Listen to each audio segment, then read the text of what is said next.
যেটা আপনার হাতে নেই যদি সেটার লোভ করেন তাহলে জীবন নরক হয়ে পড়বে।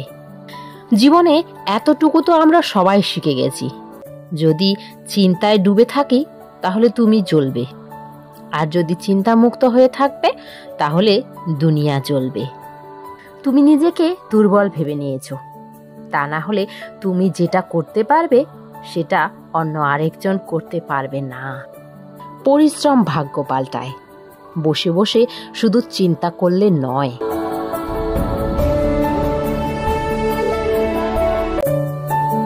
জীবনটা অনেক ছোট, তাই কোনো মানুষের পেছনে পড়ে না থেকে নিজের স্বপ্ন আর লক্ষ্যের দিকে সময়টা দিন।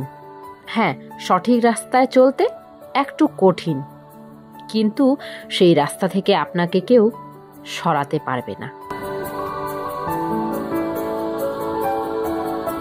বিয়ের পর সেই 14 কি 15 বছর পর মনে হয় ভুলে গেছি, দেখো তো সময়টা মা হতে চলেছ। সত্যি এই খুশির খবরটা শুনে আমি এত খুশি হয়েছি, তোমাকে আর কি বলবো, বলে বোঝাতে পারবো না। আর হ্যাঁ, আমি ভগবানের কাছে তখনও প্রে করেছিলাম, আর এখনও তোমার সন্তানদের সুস্থতা কামনা আমি করব। বন্ধু, বোন বলবো, দিদি বলেছ আমাকে যেহেতু, তো বোন।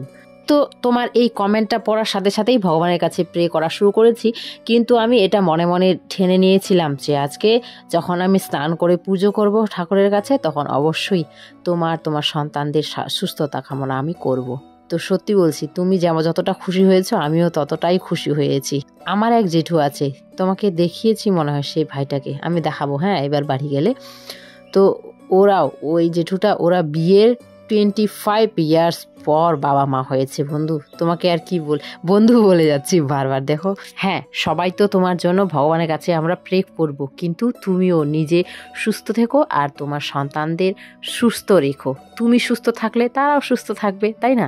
তো তুমি ভালো ভালো খাবার দাবার খেও, সময় মতো রেস্ট করো, যতটুকু এক্সারসাইজ করতে হবে ততটুকু করো তুমিও। আর যদিও এখন মনটা পুরো বাচ্চা বাচ্চা হয়ে যাবে, তো আমি বলবো দাদা ভাইকে বলবো তোমার পুরো দায়িত্ব সে তো নিয়েছে, সে বাবা করবে না তো কে করবে, না সন্তানদের বাবাই সব কিছু করবে। তবুও আর একবার আমি বলে মনে করিয়ে দিতে চাই যে হ্যাঁ, এখন বোনের সব থেকে বেশি তুমি খেয়াল রেখো। ও এখন কিন্তু বাচ্চার মতো হয়ে যাবে ওর মনটা, তাই না? হয়েছে কি না আমাকে অবশ্যই কমেন্টে জানিয়ে। তো মনে হয় যেন সবাই আমাকে ভালোবাসুক, কত আদর দেখাক, সবাই আমার যত্ন নিক, কেমনটাই লাগে তখন।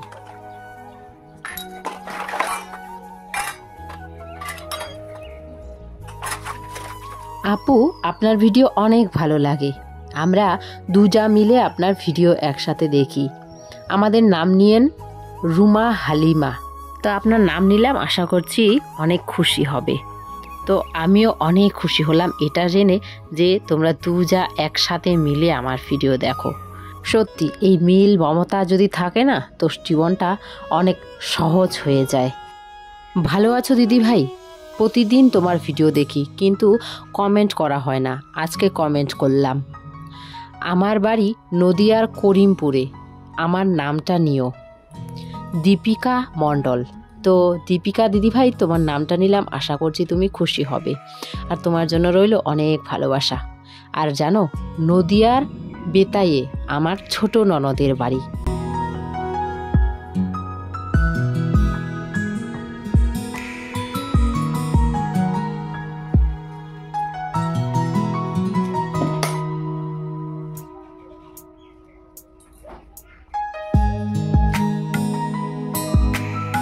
দিনটা কিন্তু এখন অনেক ছোট হয়ে গেছে, তাই না বলো বন্ধুরা? সকালে তো কোনো কিছু করারই সময় পাই না, চোখ কষতে কষতে উঠে ব্রাশ করতে, মুখ ধুইতে, সাথে সাথেই রান্নাঘরে ঢুকো ছেলে মেয়ের জন্য টিফিন বানানোর জন্য, ওদের ভাত খাওয়ার। আর জানো, যখন থেকে 1 মাস হলো আর কি, 1 মাস হলো আমার সানের আর কি ডিউটির সময়টা চেঞ্জ হয়ে গেছে। আমাকে এখন সকালবেলা একা সব কিছু গোছাতে হয়। আগে দেখতেই তোমরা, ও সব কিছু আমাকে দুজনে মিলেই আর কি করতাম। এখন ওকে সকালে উঠেই শয্যা চলে যেতে হয় ডিউটি, তারপরে ও ছেলে মেয়েকে 8টার সময় নিতে আসে। আমি তৎক্ষণাৎ রেডি করি, ভাত রেডি করি, এদিকে ওর খাওয়ার জন্য এসে খাবে, বাচ্চাগুলোও খেয়ে যাবে, তারপরে ওদের জন্য টিফিন। আর টিফিন তো প্রতিদিন মানে আলাদা আলাদা করতেই হবে, ছেলের আলাদা মেয়ের আলাদা। যেহেতু মেয়ে আমার গ্লুটেন ফ্রি খাবার খায়, এই যে দেখো আমি খাবার খেয়ে উঠলাম, সাথে সাথে চলে আসলো একটা অর্ডার। মেয়ের আটাগুলো এসেছে, আজকে মনে হয় 1 মাসের মতো হয়ে গেলো মেয়ের আটা নেই। কারণ হচ্ছে আনঅ্যাভেলেবেল দেখাচ্ছে আমাদের পিনকোডে আর কি, নেই। তো এই যেই দেখাইছে সাথে সাথেই অর্ডার করে দিয়েছিল শান। এতদিন শুধু নুডলস, তারপরে হচ্ছে ফ্রাইড রাইস এগুলো নিয়েছে। তো আজকেও যেমন ফ্রাইড রাইস নিয়ে গেছে, দুজনকে ফ্রাইড রাইস দিয়েছিলাম আর দিয়েছিলাম সাথে ডিম সেদ্ধ। এই যে বিভূষণাকে দেখো, ওকে ভাত খাওয়াতে মানে কত যে সময় চলে যায়, এইভাবে ইচ্ছেই করে না। আর এত কাজ কর্ম গুছিয়ে গাছিয়ে তারপরে ও চলে আসে সাথে সাথে। খুব তাড়াতাড়ি ছুটি হয় বিভূষণা, 12টার সময় চলে আসে বাড়ি। সেই কারণে আর কি একটু সময় পাই না, এই কারণেও ভিডিও দিতে পারি না সময় মতো বন্ধুরা।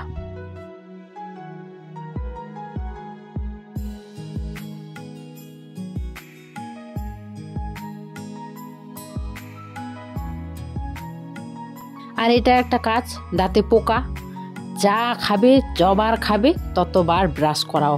মানে সত্যি বলতে মানে কখনো কখনো না এত বিরক্তি লাগে, মানে কি বলবো, আর ভাষা নেই কোনো কিছু বলার। তো যাকে বন্ধুরা, আজকে ব্লগটা তাহলে এখানে এন্ড করলাম। কেমন লাগলো অবশ্যই কমেন্টে জানিও। এখন বিভূষণাকে নিয়ে একটু রেস্ট করব, একটু পরে আবার আমার মেয়ে চলে আসবে স্কুল থেকে। তো সবাই ভালো থেকো, সুস্থ থেকো, আর তপুর ছোট্ট পৃথিবীর সাথে থেকো।